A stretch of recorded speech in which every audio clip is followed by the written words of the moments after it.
to see you scale, we want to try and do that without having to rely on a linear increase in people, right? Because that's going to just make your organization more complex. People are hard to find, to train, et cetera, et cetera.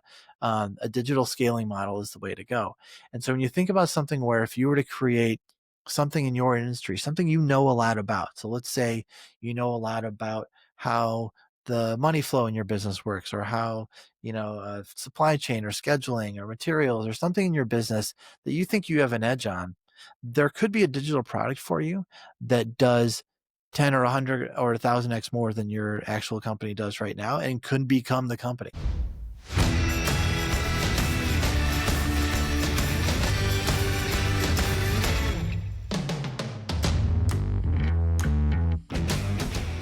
Today, we're going to talk about the 2x, the 10x, and the 1,000x growth plan. Now, the 2x and 10x idea is something I think I've seen around for a little while. And there's a book out there that says 10x is easier than 2x. And the idea that I really like is that if you're thinking about 2x changes in your business, what you're really thinking about is, hey, what are we already doing that we could kind of like improve on? And I think that's where a lot of the wasted energy in AI work is right now. And we'll get to that.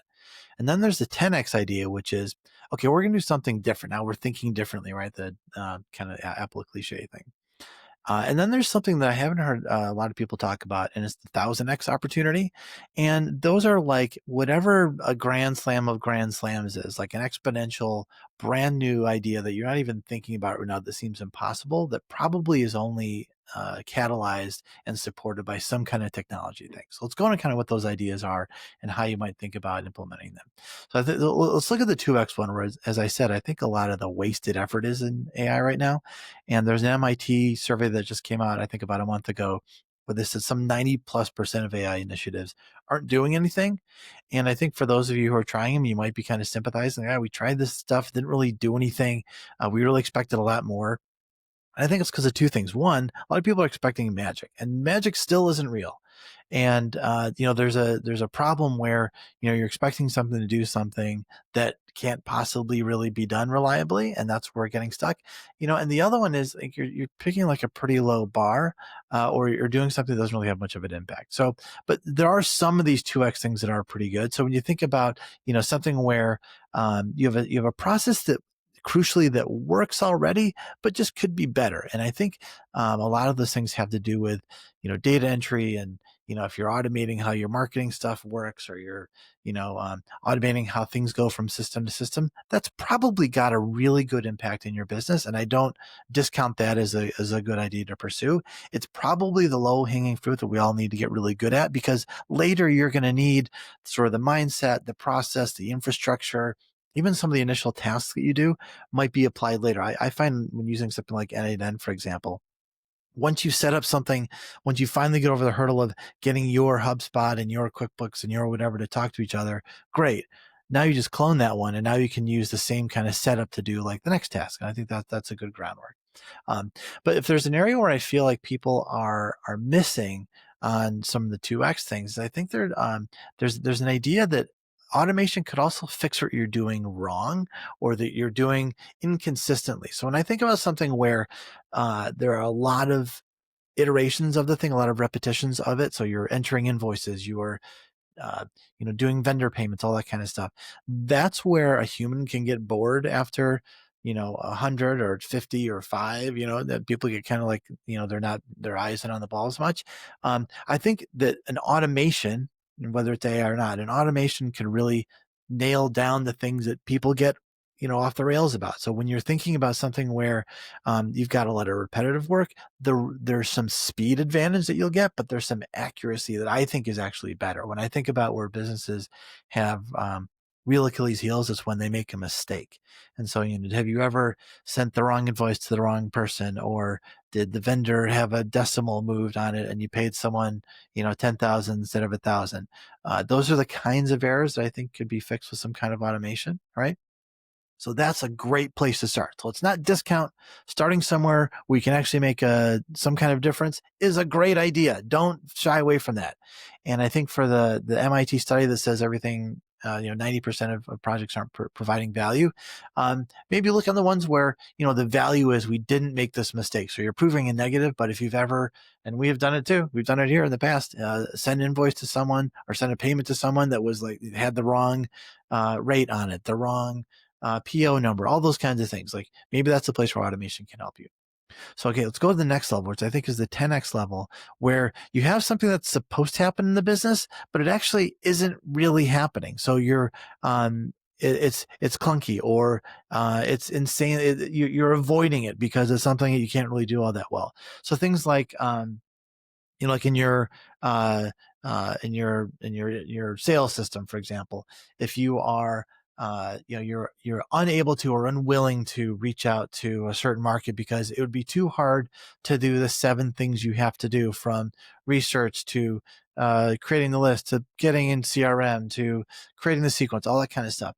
There are probably steps along the way there that what's waiting for you at the other side is some kind of new opportunity. And for me, a new opportunity is probably a 10x opportunity, because by definition, it's something you haven't done before. It's an area you haven't been to. It's a market you haven't served. It's a region, a time zone, a country, a something, a language, right?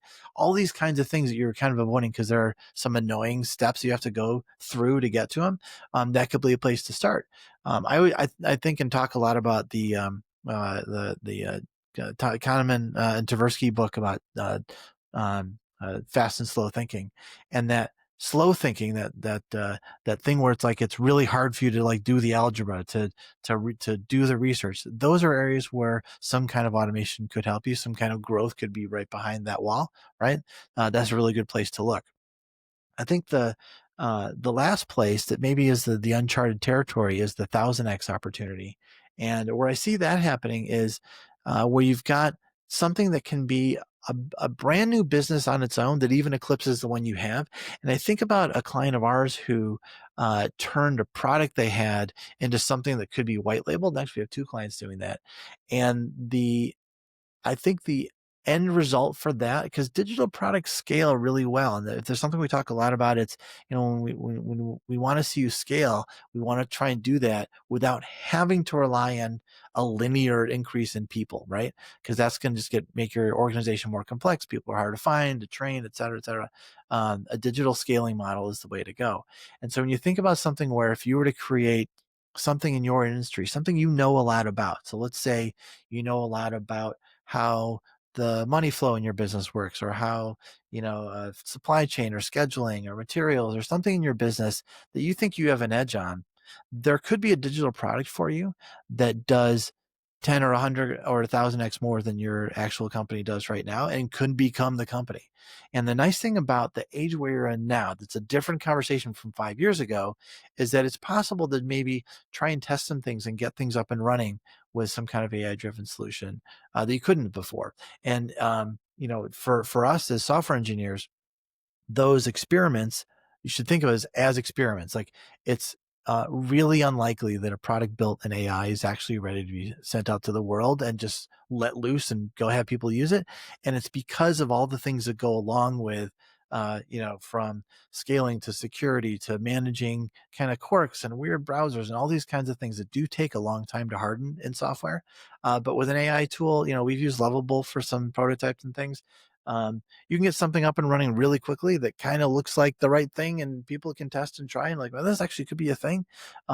That's a place where I'd love to see some companies do some experiments. So if we back up and we look at 10, 100, or sorry, 2, 10, and 1000 types of increases, I'd like people to start, get your training wheels going on your 2x stuff. Find some things you're doing that are, that could be optimized, could be a little better, could be faster. And remember, crucially, could be more accurate, less mistake prone. That's a great place to automate.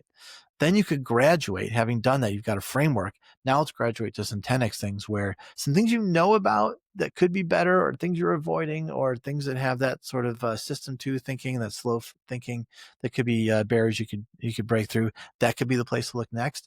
And then, but let's not forget to invest some R&D time and dollars and energy into, let's try some things that might be 1000x, grand slam cubed, that shoot us past where we could ever have dreamt before, and remind ourselves that's a possibility because you know something about your market that others don't. And that's where I want us to think about what's possible in that 1000x world. Thanks for listening to the Digital Transformist. This is Mike LaVista. And if you like that content, subscribe so you can get notified of new content when it comes out.